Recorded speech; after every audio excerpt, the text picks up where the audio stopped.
This is Deborah Atkinson, and you're listening to the Voice for Fitness Professionals podcast, where I share programming, marketing, and promotion strategies that are easy, enjoyable, even fun, so you can create a business and a life that you love and, might I add, enjoy it along the way.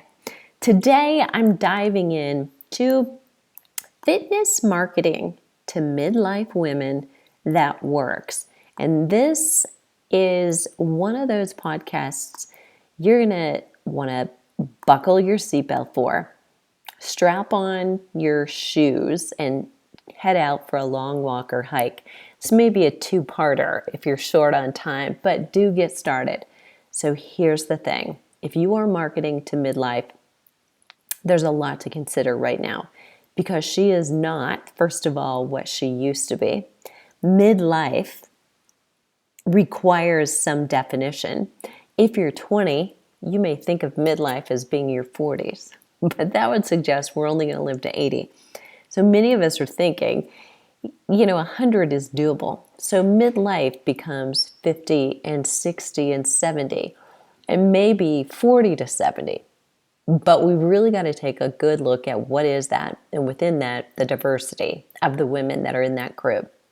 Because I've been doing marketing to women in particular, more heavily than men, and to midlife and older women because they reach out for support for 35 years. And in the last 5, it's exclusively what I've done. And my business and life and livelihood depended on it, not to mention college tuition. So I've learned a few things, gotten a few things wrong, I've rerouted and gotten a few things right. And now I use that to help you leverage because there is not too much programming or too much good content and programs in the world today for the midlife woman because she is diverse. So stay tuned. 5 years ago today, she was ignored.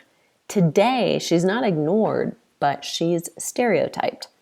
Midlife women trying too hard to look younger, a face frozen and plumped with Botox, wearing clothes she can share but looks slightly off with her daughter.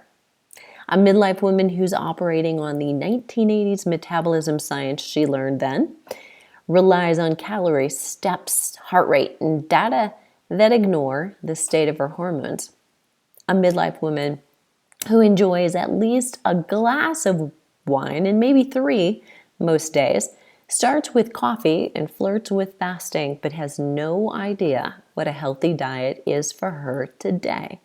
A midlife woman who thinks exercise is about burning calories off fat so she can fix whatever she doesn't love about her body. She's all of these and more. If she gets a compliment, it's veiled with a disclaimer. You look great for your age. Body shape motives are not the only thing that gets her going. Promoting weight loss may be detrimental to her participation. Don't forget the women who don't need to lose weight, but who have experienced a relocation of body weight. Those with disease risk factors who want more energy, want to be proactive in aging, or gain bone density. Women control an incredible amount of buying power. Even before women were in the workplace, equally they influenced 80% of household decisions. They still do now, and they are in the workplace with even more power. They're diverse. Even marketing to a niche of women post-menopause. Say you don't choose midlife, you don't choose perimenopause and menopause, you narrow it down to post-menopause. The International Council on Active Aging categorizes different levels of activity for its populations. It deems women as athletic if they regularly exercise 3 or more times a week. For some, that's running, biking, lifting, and swimming, but for others, it's a walk or it's yoga. So clearly, you can't treat them all the same. Naturally, though, it's easier to think you know her. You may be her. Your mom, aunts, or prior clients are her. There are common denominators, but the things that make each woman unique are what make their program and the way you attract them and serve them unique. If you miss those pieces that make a program, make the marketing unique, you will lose her. What are the barriers to marketing to women in midlife? And I'm going to read you a quote from a prior customer client in a program. For active, athletic, middle-aged women, there is nothing. A 22-year-old doesn't get it, and I'm not in a wheelchair, but there isn't much for us between. Even if you offer something between the gap described by my Flipping 50 program participant, you may not be getting the message across. You want to reach her where she is with a message created for her in a way she'll hear it without offending her. That's asking a lot. What are the biggest mistakes? The biggest mistakes that fitness marketers like you and I make, and yes, we are all fitness marketers. First of all, thinking that they're all the same. How do you think of them? Do you imagine they're frail, stiff, in pain, lack energy, did aerobics with Jane Fonda or Jackie Sorensen? They're empty nesters, they have grandchildren, they have belly fat, cellulite, want weight loss, want belly fat loss. Well, any of that might be true, and all of it might be true. Did you know some of them are doing their first triathlons, learning to swim so that they don't drown in open water at that first triathlon, going to training camps to ride bikes in mountains, ski downhill at 50 miles an hour, wear bikinis, they're learning to lift weights, and some of them have kindergartners. And starting their entire lives over by themselves or with somebody new, they're starting businesses. So they're not afraid of a little grind. Another mistake, thinking you know their goals. If the title of your program isn't a coffee table book title that you'd happily display at your home, rethink it. No 50-something, 60-something, and probably 70-something wants to own needing a fall risk reduction class, right? She doesn't want to buy the fear. She wants to buy the transformation. So don't think you know what she wants. Don't put into words what she needs with your titles. Describe what she wants with your title. It might be performance for golf or running or starting triathlon or anything else after retirement. It might be to avoid cognitive decline, depression, anxiety, or muscle or bone density losses. But more positively, though, that is hope that she really wants. I'm reading from a November 2017 Prevention Magazine quote. This year, to commemorate the 50th anniversary of her controversial debut, Switzer ran the Boston Marathon again with the same bib number she wore in her first. People still treat older people the way they treated us women 50 years ago, which is be careful. You might hurt yourself. When in fact the opposite is the case, Switzer told Prevention, the more you do, the more you can do. There are lots of women who have run marathons at 70, 80, even 90. I was only 8th in my age group at Boston in 2017, for heaven's sake. Examples of Michelle Obama, Ernestine Shepherd, who is, by the way, the oldest bodybuilder now in her 80s, Madonna Booter, who's known as the Iron Nun in triathlon circles, who's done many, many Ironman, including those in her 80s, and a growing number of aging, iconic fitness professionals are showing the world a new way to age. but it's not normal yet, because even she will say, I think I look pretty good for my age. She'll say, I'm getting so old. She'll say that even while she doesn't want to be treated as old or invisible. She feels invisible. Environment is everything. Have you noticed how people are flocking to sites where exercise over 50 or aging is included in the number or in the title?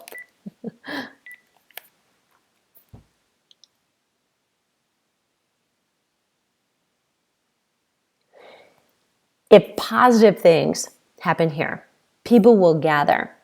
Be one of them. Be correct, but be positive. Growing Bolder is one of the most well-known sites for older adults. Why? It positively portrays aging. It defies traditional treatment of aging, and it makes fun, on occasion, of older adults, but it does so in a playful, not a condescending way.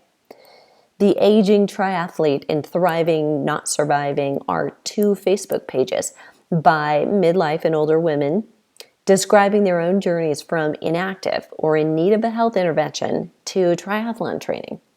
Did you know? Side note, age-related decline in triathlon, and that includes the swim, the run, and the bike, starts earlier in swimming than it does in cycling or running. Isn't that bizarre? Since you and I would both probably recommend swimming more and more as someone gets more limited with joint issues. Another problem with marketing to midlife women, not acknowledging their barriers. So for instance, not knowing how far and wide fitness benefits take them. That's a limited way of thinking. It's a barrier to them, so they still need some education. Not having had good examples is a barrier that they've got. They're forging the path. They don't have a lot of examples who've done it the way they want to do it. Having old habits and thoughts about exercise from the way they were educated. Time, at least their perception of how much time it takes. Fear of getting hurt is a barrier for many people, midlife. And a lack of trust for fitness professionals because they have seen some really poor examples. How do you relate to her and overcome objections? Pay attention to this one. And if you're walking, you're jogging, you're commuting right now, come back to it in the show notes. This term is what you want to use when you begin to overcome objections before she ever brings them up. You know what they are, right? So you're going to say, you might be thinking, and I might give you an example here, that is, when I'm talking to somebody about a program and I'm suggesting they do weightlifting, I'm also suggesting very strongly that they do it with me so that they understand the correct technique, so that they understand where they should feel it, where the weight should be, where the weight should not be, and where they should not feel it, and what's normal, what's not normal, how soon or how long results will take to see. I might say to them, you might be thinking, Deborah, why do I need you? I have a gym membership. I have a personal trainer even. I can go to free group fitness classes. Why do I need you? That might be how I'd lead in, because those are some of the objections that I'll get. Women already belong to a gym. They don't use it. They do go to group fitness classes, even though they're not seeing results. They're going to ask that, why should I do this? Because what they're really asking is, why would this be different? That's how I would start that sentence, because I know so very well what the objections of my current customer is. Next up, create a better offer. So when you do offer them something and tell them they need to do X, Y, and Z next, make sure that your program and your offer solve a real problem that they know they have, that they're actively seeking a solution for, and they have some urgency around getting fixed. Those are 4 ways to describe a market that is big enough and solid enough so that you can create something that will generate revenue and create a business. Because after all, as much as you want to serve and as much as you may not yet have a good relationship with money, for you to reach a lot of people and have a lot of influence in changing the world and the fitness and the health in the world today, you have to make money, because money is power and you decide where you'll put it so that you can, with your better offer, relate to her. You must be vulnerable. Tell a rags to riches story. It may be yours and it may be somebody else's. Reveal your real life versus your Cinderella social media life. Tell your personal story. And start with when I was, as you lead into telling your own story. What you want to do is draw some parallel so that she believes if you can do it, she can do it. Know what she wants, what she really, really, really wants. It's not weight loss. It's not dumbbells. Stop showing pictures of scales, tape measures, and dumbbells in your gym. It's not a scale or a tape measure. It's not a salad. What's your why? Know your personal why. Why are you doing this? You could be a doctor, a lawyer. You could be a midwife. You could be a plumber. Why are you doing this? Know the reason why you chose this as your vocation. And know your business why. And what I mean by that, distinctly different than what we just said, is why your business. What does your business stand for? So perhaps it's not your business. It's the business you work for. So if you're getting a paycheck from anyone but yourself or the actions that you personally generate, you work for someone else. Why do you work for them? Why did you choose them? Know that why. And why should your customer do it right now? Even once she knows your why and may like that and align with it. Why your business why and may align with that. She needs to know why right now is the time. Get testimonials. The question you should be asking is, okay, how do I get testimonials? Because it's a trick. It's an art. And not an art to trick someone. Just it's tricky to get the right testimonial that actually is helpful.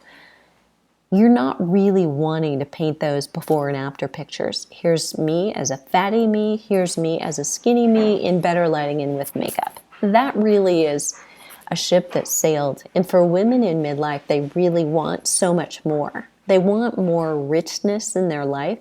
They're not only after that superficial reflection in the mirror, because most women, by the point they get to 50 or 60 or beyond, know that just getting skinny actually leaves them with more energy drain than anything else.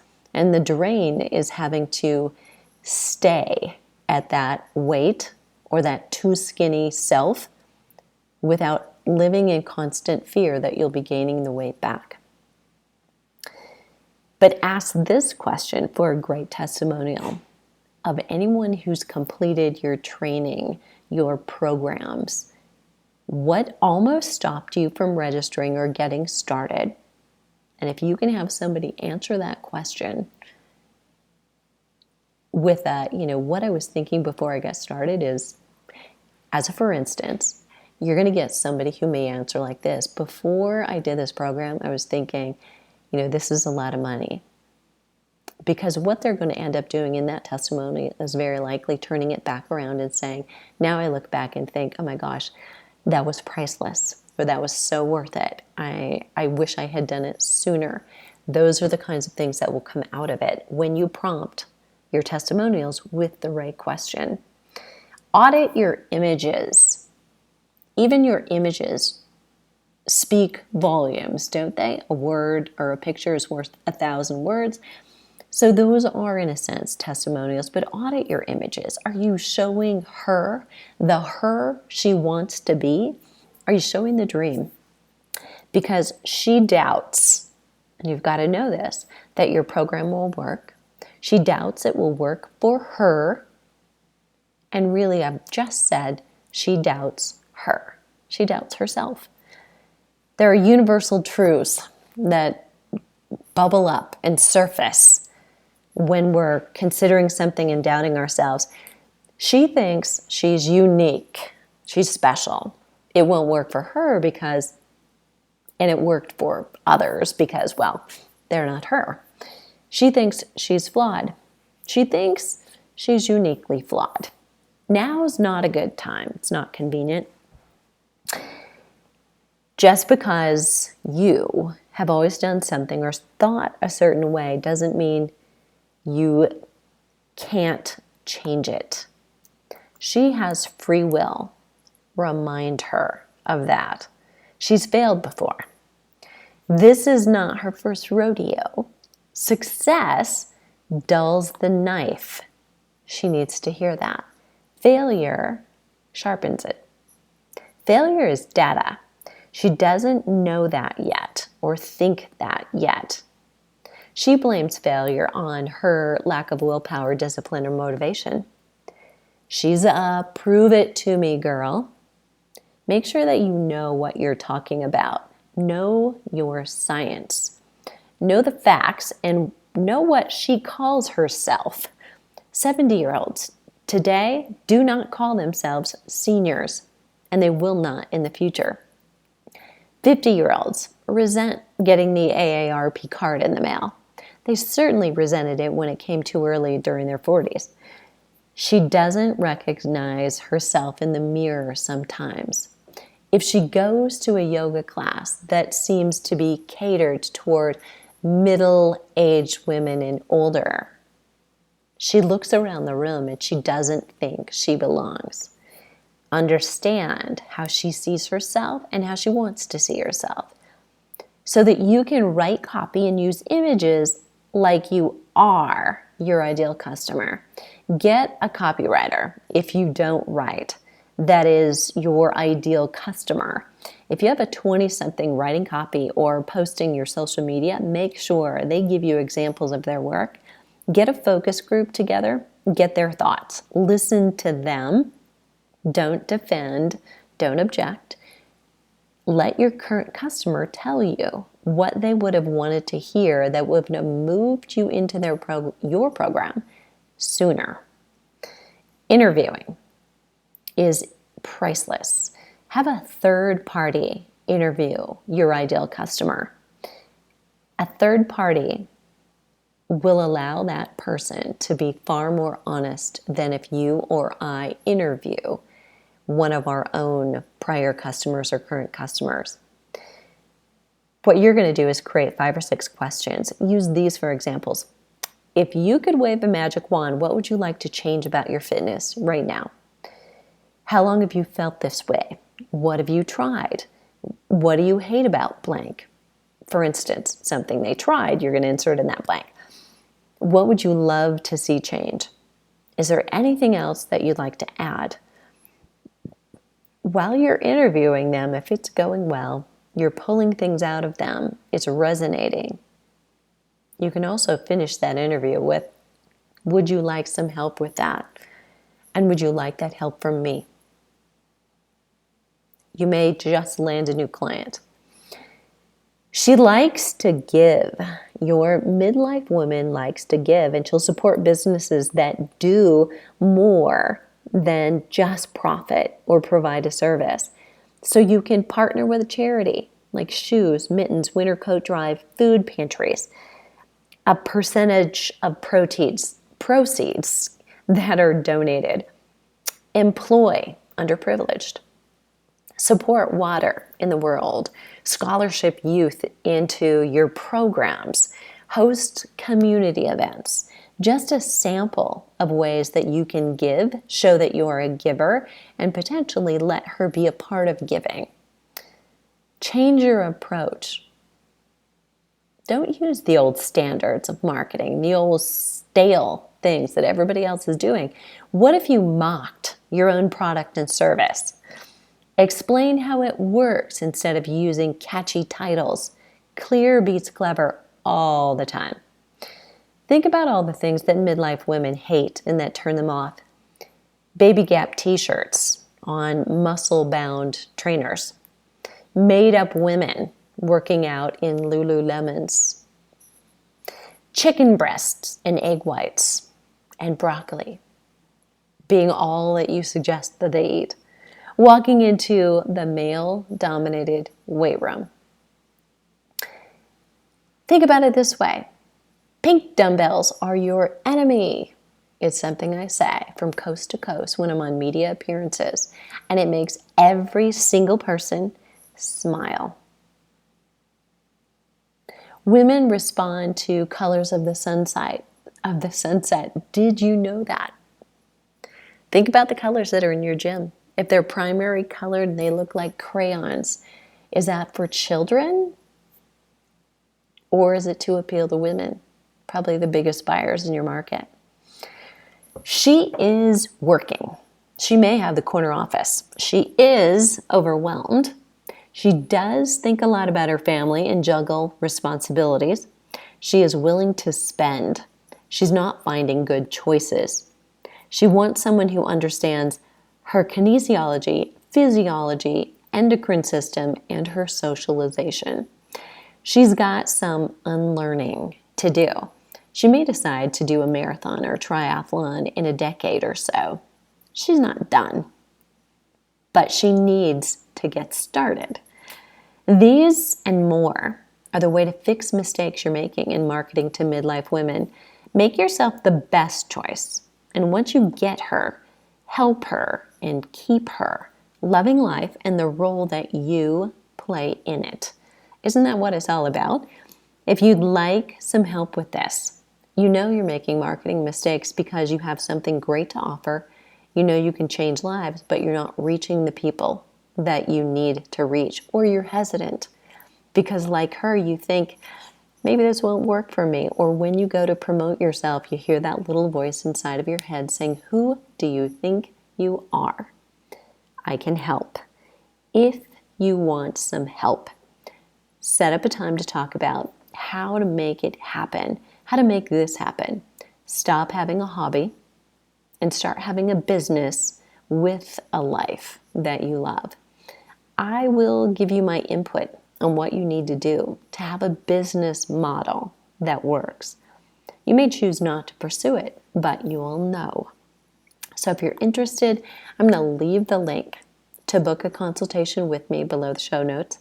If it happens that you don't find a time that works mutually conveniently for both of us, then reach out through the website at fitnessmarketingmastery.com for a consultation.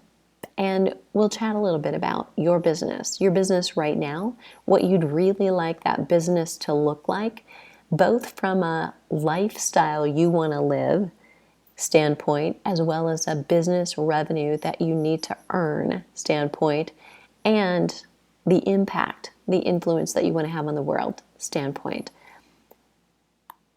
And again, just come over and look at that link, click on it, and book a simple session with me. And if you have a question you want to add instead, just below the show notes, leave it below the link at fitnessmarketingmastery.com/marketing midlife. And I would highly appreciate a rating in iTunes. It really helps. And then spread this to other fitness professionals and colleagues that you know. We all could get better at supporting midlife women. And when we do that, we could change the world because of the influence that they have. So check out the blog and other podcast episodes, but double check on this link at fitnessmarketingmastery.com/marketing-midlife. There's a hyphen between the two. And go make a difference.